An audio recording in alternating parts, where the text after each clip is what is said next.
Samvada has reached a stage of publishing such a very invaluable publication in the form of this reimagining India in the geopolitics of the 21st century. This is a very important area, and the idea of coming out with a book, a collection of articles by young researchers is very laudable. I wholeheartedly compliment and congratulate both the editors, Dr. Nand Kishore and Prashant Vaidyaraj. This is a new area. Being a new area, any new publication coming out on the topics related to the geopolitics of the 21st century will have and should have greater traction, because it is time we talked more about it. It is time we understood more about geopolitics and India's role or India's opportunities. In that sense, this book will be considered a very timely addition to already existing but not very vast amount of literature on this topic. Friends, we started our journey as an independent nation about 75 years ago, in the last century. Around the time that we became independent, a new global order was being shaped up. After the Second World War, the then powerful nations got together to give a world order, a new world order to the world. It was broadly described as the liberal democratic world order, primarily led by countries like the United States of America. That world order has served the world broadly well in the last 6-7 decades. It had its own challenges. For example, the multilateral institutions that were created as important instrument in building the new world order, namely the United Nations and its allied organizations. They were not very successful in that sense to really establish any good global order. Nevertheless, they tried their best. But they were plagued by the bipolar Cold War politics of the last century. See, the Cold War bipolarity and the efforts that were taking place to build a new world order were the time when India also started its journey as an independent nation. Jawaharlal Nehru was our first Prime Minister. He was an idealist, he was a romantic. He was trained in Europe, influenced by European ideals. But he was also, when I say European ideals, there were two types of ideals or ideologies that were pervasive at that time in Europe. One was the Western liberal capitalist ideology, and the other was led by Soviet Union, the socialist communist authoritarian ideology. He was influenced by both.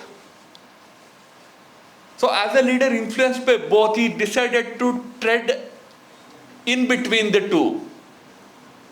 So he decided that India should remain a neutral player in the evolving game of world powers, big power game. So he championed the cause of non-alignment in those initial years of the building of a world order. It is nobody's case to say that Nehru was right or wrong. Maybe at that juncture in history, as a newly independent nation, the country had not too many options. It was a poor country. with great levels of illiteracy. Our priorities were different. Building a strong India, strong country was the utmost and first priority for the then government.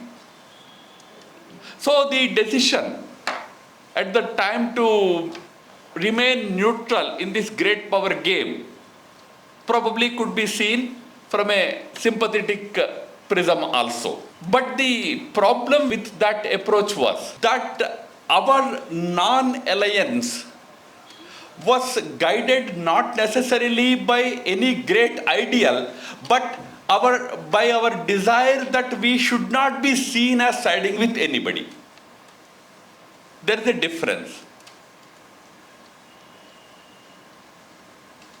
There was no greater ambition. The whole urge was very romantic. I won't side with anybody. I am a very neutral person. So the non-alliance was essentially a sort of a reticent behavior of our nation. We emerged on the global arena as a reticent nation, a romantic nation. Our romance with non-alliance did not last long. The Bandung conference where non-alliance was formalized was in 1955. And 1962 we had a bad war with China. Nobody from non-aligned world was there to stand by us. Those who were non-aligned, claiming to be non-aligned, decided to remain non-aligned, even with India. So non-alignment died its own death. Afterwards, we became introverts. We were concerned about our own problems, our own challenges. We focused on our domestic politics largely. Hardly did we play any major role in the global affairs in the last century.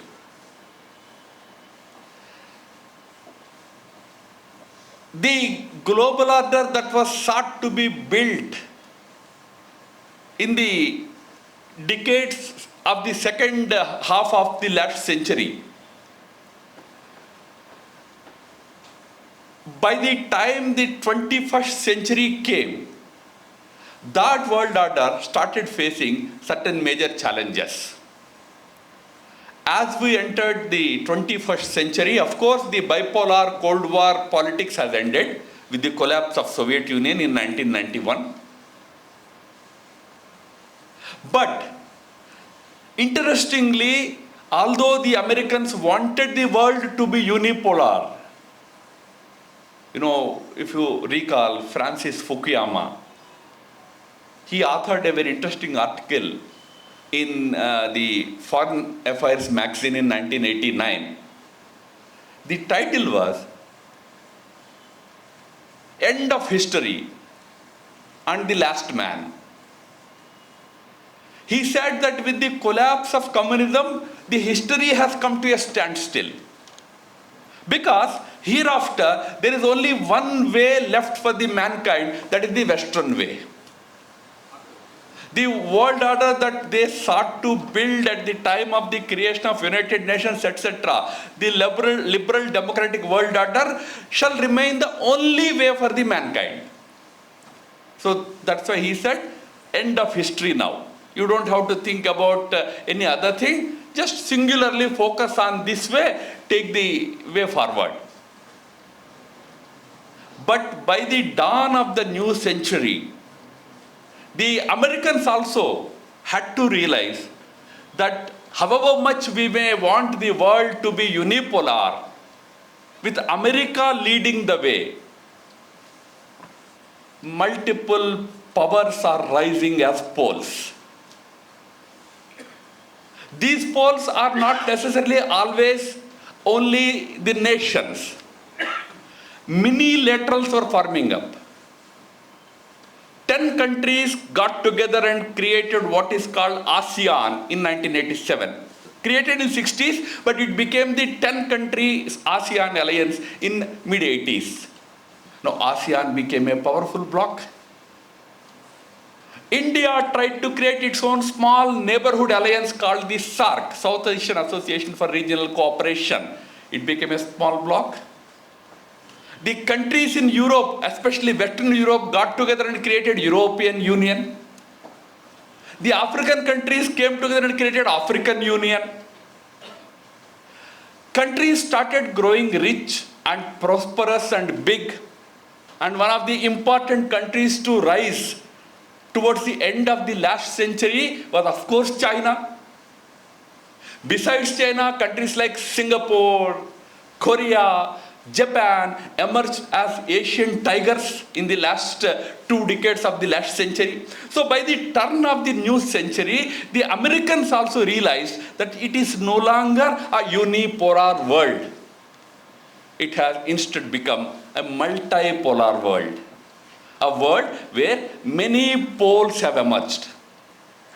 Individual nations as powerful entities, but also small minilaterals as groupings of nations as powerful entities. So the multilateralism has become the new reality of the 21st century. The United Nations and other multilateral institutions that were created for building a new world order had to face with this new situation of multipolarity. Bipolar, unipolar order gave way to multipolarity. But things did not stop there.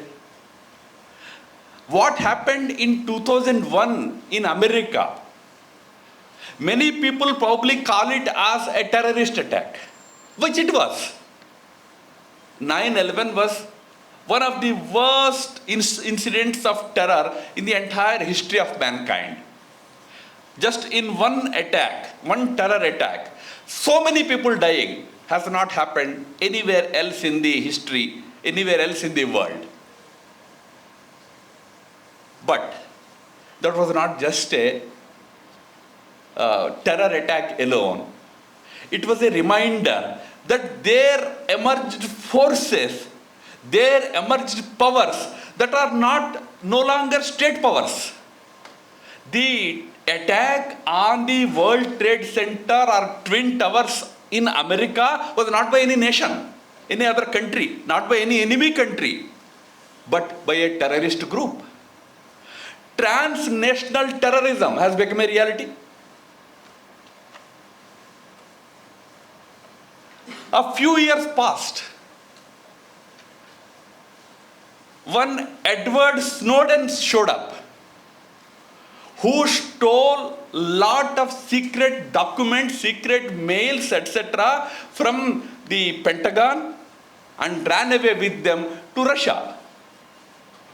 And he was supported by a number of groups in the world, human rights groups, other non-governmental organizations, and they conveyed the message that in the 21st century, besides states, there are non-governmental groups which have also become very powerful.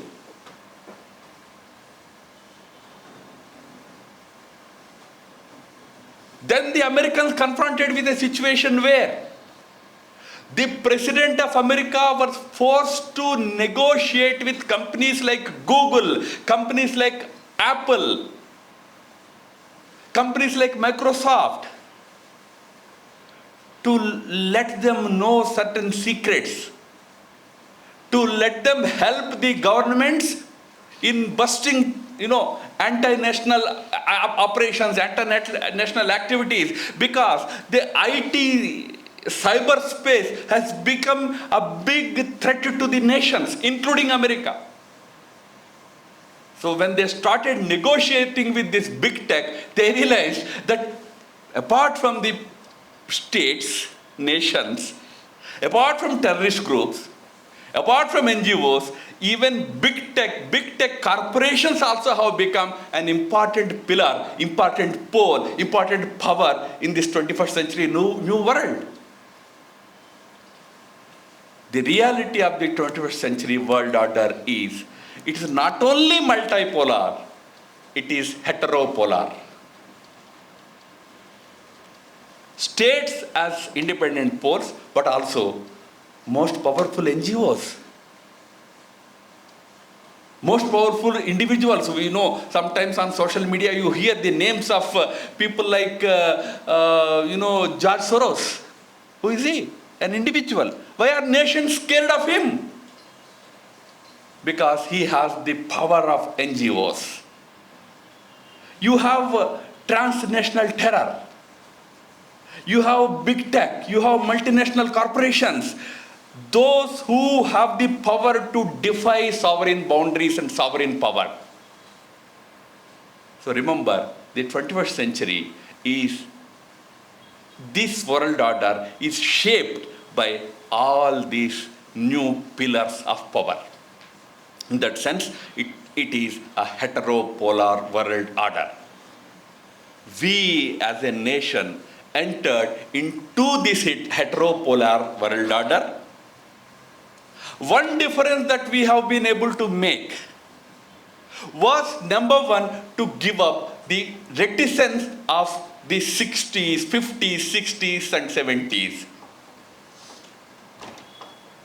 For any country to emerge as an important player, as a big power, the first thing is that determination to be a big power. You can't just be a romantic power. You can't just be a reticent country and think that people will automatically make you a big power. No. You have to have the determination to become a big power. How China emerged on the global platform as a big power. If you ever read the history, Mao was so very reticent, so very opposed to any engagement of the outside world. So much so that he said, I don't even want semiconductors or transistors from outside. Whatever we make in our own country. We don't want anything from outside. So much reticence. But all that was changed by Deng Xiaoping in 1980s and 1990s. With a single-minded determination that I have to arrive. I have to become a big country. The Chinese leadership played all sorts of dirty tricks in the book, to the extent that in 1998, when the time came for them to enter the World Trade Organization, which was only allowed for countries which have open markets. WTO is a forum of countries with open markets. The Chinese, forget about 1990s, even today they are not an open market. They are a market with so many restrictions. Yet, they played a very deceitful role. They told the world that we will abide by all the rules of the game of WTO. Jiang Zemin was the president. Went to the WTO forums, promised, false promises were made. The Americans looked at the lucrative market. They believed that maybe through entry of WTO, we can tame China. Their communism can be tamed. But once they got into WTO in 2001, they started showing their real face. For 10 years, they allowed the multinational corporations in America, in the name of free market, open market, to come in. Once they all came in, they closed the doors from behind. Now those companies are struggling to get out. They want to get out, but they cannot get out. The Americans tried their best of decoupling. You know, nowadays they don't talk about decoupling. Because they realize that decoupling is not possible because they were sucked into the Chinese system. Their companies were. The companies are today negotiating. Intel is going, IBM is going, telling them that I will give you chip technology. Please give me a little more freedom to sell outside. Now the Americans are saying, no, not decoupling, that's not possible. We can't completely decouple. So what we do is de-risking. Where there is a risk, there we will get out. Otherwise we will do business. Why I'm saying this is, China may not be a good example. But I'm saying a country's determination that I want to be big. We lacked it. But fortunately today, especially in the last 10 years, we demonstrated that ambition to grow as an important power. You know, in 2014, when Prime Minister Modi went to the USA, he and President Obama, after their bilateral meeting, released a joint statement. That joint statement has a very interesting sentence. That sentence reads, the Americans acknowledge India's ambition to rise as an influential and responsible global power.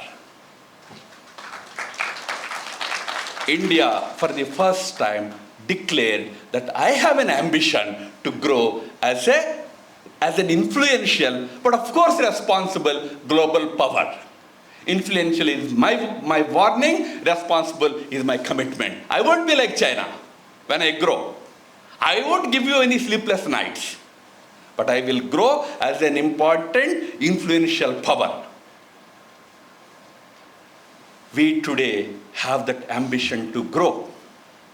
With that ambition, we are moving in a specific direction. We have a direction today. We are not a pushover anymore. Where we used to play the card of non-alliance and try to insulate ourselves from the big power rivalry. Today, we are not talking about non-alliance. We are talking about strategic autonomy. We are not insulating. We are actually entering into all conflicts, but through the route of strategic autonomy. We are talking to Russia. We are talking to America. We are talking to Iran. We are talking to America. We are engaging with Israel. We are engaging with Palestine. This is called strategic autonomy, dehyphenating the relations. So we are ambitious, we are proactive, we are playing a very active role in the world. That is how nations acquire greatness. We are today developing very strong ties with our neighborhood. We are born into a difficult neighborhood. God created a great India, but gave two neighbors. One is China and one Pakistan. Barabar kar diya. But what can we do? We learned to live with this kind of neighborhood. Today we understood how to deal with China also. On Pakistan तो आप लोग भी PhD कर चुके हैं कैसे deal करना है. Government तो बहुत जानता है how to deal with Pakistan. But we today know how to deal with China also. Earlier, when we had challenges from China, we used to depend on diplomatic communique, diplomatic route.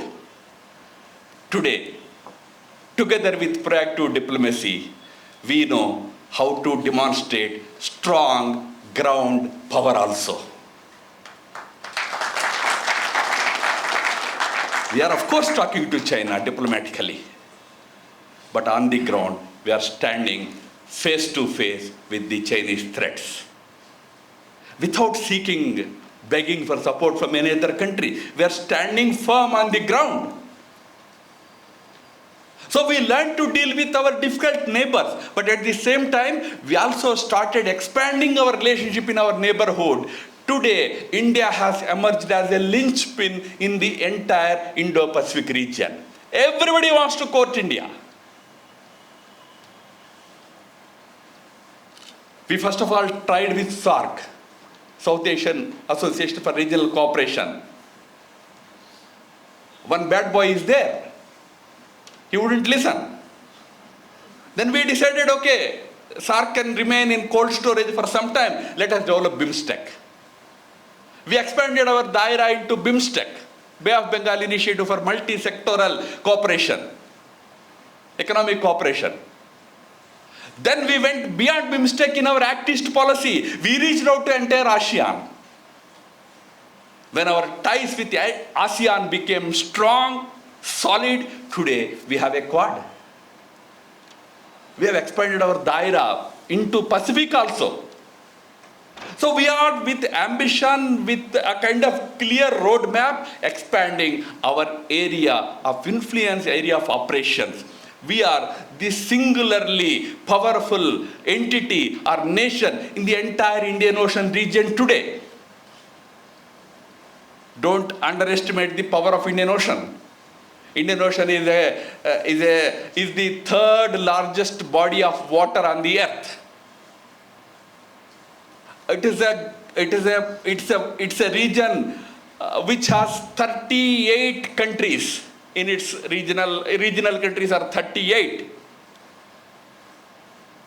It's the region through which 70% of the world's container trade passes at any given time in history, in contemporary history. Any time you see 70% of the world's trade passes through this Indian Ocean region. We are at the epicenter of that region.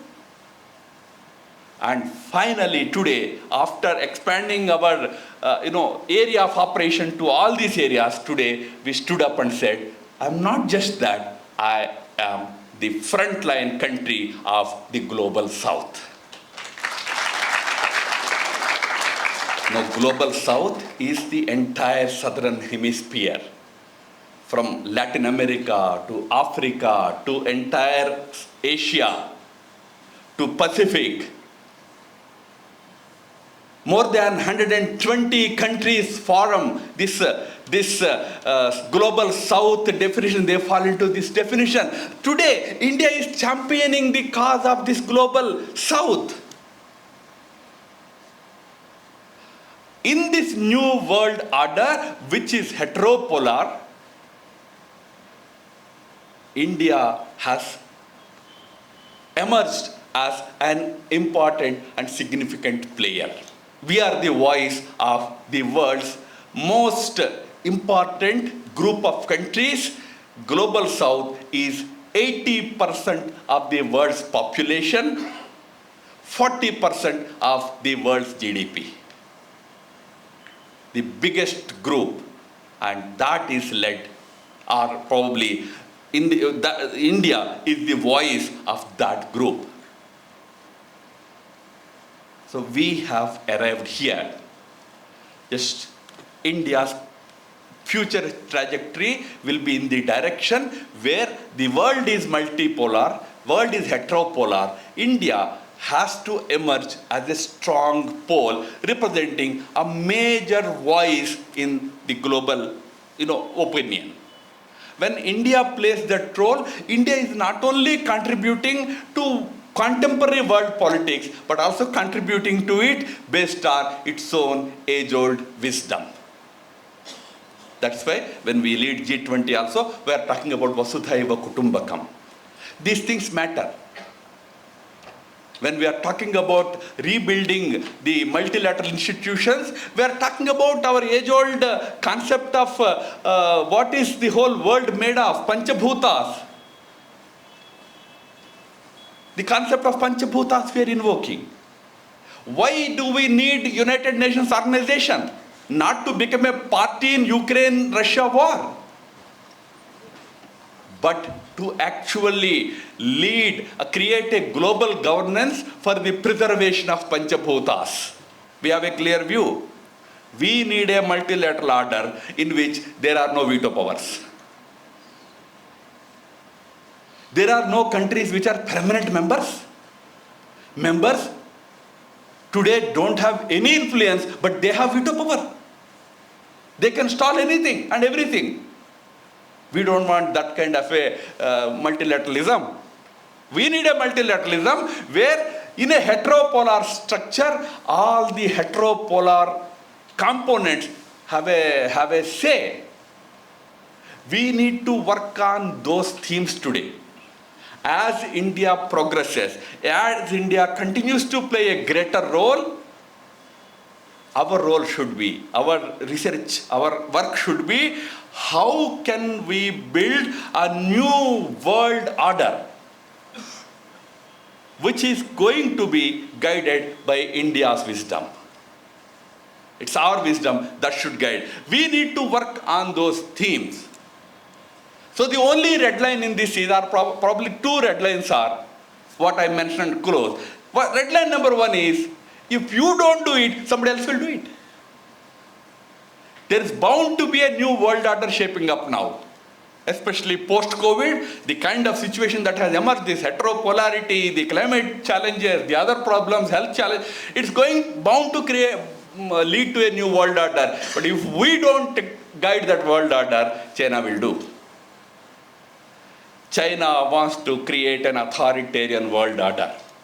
It is enticing countries with its money, with its other influences.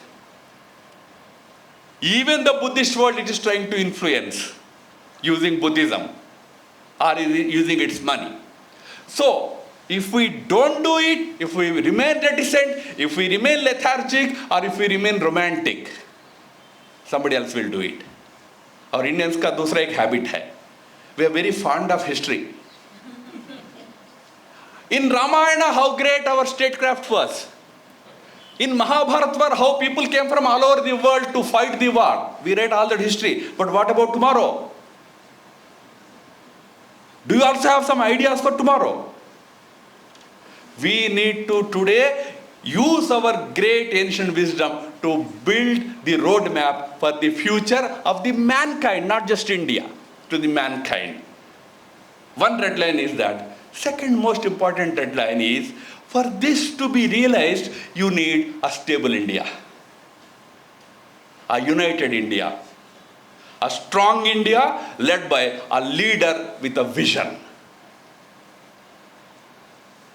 Rest you understand, with these two red lines in mind, we need to really think about the new world order that will be shaping up in the 21st century, and in which India's role, how we should be reimagined. I once again compliment all the authors who have contributed to their articles. As I haven't read it, I will definitely read. It's my area of interest, but definitely I will read and give my views to both the editors. But I compliment the authors and also the editors once again, and thank you for your patient listening.